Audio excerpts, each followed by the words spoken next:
Contract ఏఎన్ఎంలో రాత పరీక్ష లేకుండా రెగ్యులర్ చేయాలని కోరుతూ సిఐటియు అనుబంధ తెలంగాణ వైద్యారోగ్య ఉద్యోగ సంఘాల పోరాట కమిటీ ఆధ్వర్యంలో 48 గంటల నిరసన కార్యక్రమంలో భాగంగా రాస్తారోకో చేపట్టి నిరసన వ్యక్తం చేశారు.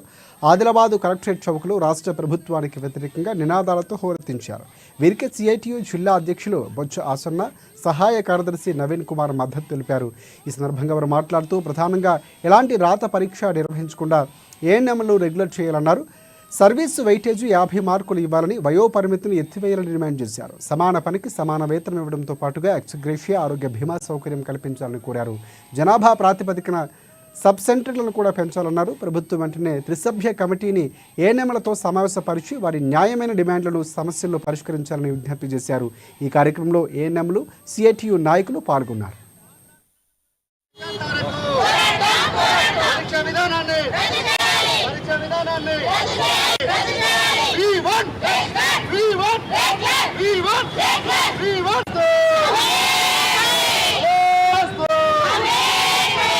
రాష్ట్ర వ్యాప్తంగా కాంట్రాక్టు వైద్యారోగ్య శాఖలో కాంట్రాక్టు పద్ధతిలో పనిచేస్తున్న ఏఎన్ఎంలను రెగ్యులర్ చేయాలని చెప్పేసి అనేక దఫాలుగా ఆందోళన కార్యక్రమాలు పెద్ద ఎత్తున చేయడం జరిగింది. గత సంవత్సర కాలంలో ప్రభుత్వము కమిటీ వేసింది. ఆ కమిటీని రిపోర్ట్ ఇవ్వకుండానే ఇప్పుడు ఎగ్జామ్ అనేది పెట్టడం అనేది బాధాకరం. 29వ తారీఖు ఎగ్జామ్ ఉన్నది. ఈ ఎగ్జామ్ సంబంధించిన హాల్ టికెట్లు కూడా ఈ ముందస్తుగానే రిలీజ్ చేయడం జరిగింది. హాల్ టికెట్లను కూడా రాష్ట్ర వ్యాప్తంగా దగ్నం చేసినాం. పరీక్షను కూడా రద్దు చేయాలని చెప్పేసి కోరుతున్నాం.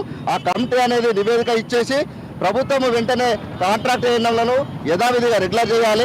వైద్యారోగ్య శాఖలో డాక్టర్లను ఎటువంటి రాత పరీక్ష లేకుండా రెగ్యులరైజ్ చేశారు. అదే పద్ధతిలో ఏఎన్ఎంలో కూడా ఎగ్జామ్ లేకుండా రెగ్యులరైజ్ చేయాలని చెప్పేసి పోరాటం చేస్తున్నాం. 48 గంటల పాటు రాష్ట్ర వ్యాప్తంగా అన్ని జిల్లాలలో పెద్ద ఎత్తున కార్యక్రమాలు చేపట్టాం. ఈరోజు రాష్ట్ర వ్యాప్తంగా రాస్తారోకో కార్యక్రమాలు కూడా నిర్వహించడం జరుగుతుంది. ఖచ్చితంగా రాష్ట్ర ప్రభుత్వం వెంటనే ఏఎన్ఎంల సమస్యల పరిష్కారం చేయాలని చెప్పేసి కోరుతున్నాం. లేకపోతే భవిష్యత్తులో ఖచ్చితంగా సమ్మెబాట పడతామని చెప్పేసి కూడా సందర్భంగా తెలియజేస్తున్నాం. ఇప్పటికే వైద్య ఆరోగ్య శాఖలో ఏఎన్ఎంలు చేస్తున్నట్టు పనులన్నీ ఇప్పటికీ నిలిచిపోయినాయి. రానున్న రోజుల్లో ఈ సమస్యను పెద్దగా చేయొద్దని చెప్పేసి, ఈ సమస్య తొందరగా పరిష్కారం చేయాలని చెప్పేసి డిమాండ్